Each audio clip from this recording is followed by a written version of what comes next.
سائل جناب محمد آفتاب حسین اسماعیلی لکھنؤ سے، متعلم جامعہ حاضہ، عرض کرتے ہیں السلام علیکم ورحمۃ اللہ تعالی وبرکاتہ۔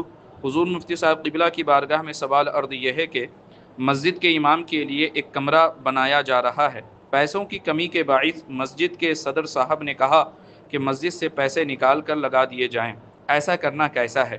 کیا مسجد کا پیسہ امام کے کمرے میں یا کسی اور کار خیر میں استعمال کیا جا سکتا ہے؟ اور کیا مسجد کے پیسے سے امام کو تنخواہ دینا جائز ہے؟ رہنمائی فرمائیں۔ وعلیکم السلام ورحمۃ اللہ وبرکاتہ۔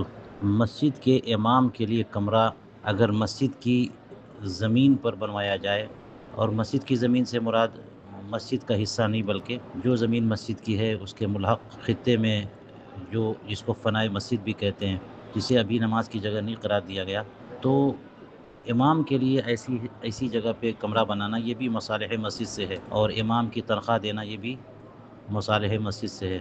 مسجد کی جو آمدنی ہوتی ہے اس میں عمومی طور پر یہ ہوتا ہے کہ وہ اس پیسے سے مسجد کو بھی باقی رکھا جائے گا، مسجد کے اخراجات اور اس کے مصالح پر بھی مسجد کے مصالح پر بھی خرچ کریں گے، اور یہی معہود ہوتا ہے۔ تو علاقے میں اگر یہی رواج ہو، یہی معہود ہو، تو بے شک مسجد کی آمدنی سے، اس کے اکاؤنٹ سے، اس کے فنڈ سے امام کو تنخواہ دینا بھی جائز اور اس کمرے کو بنانا بھی درست۔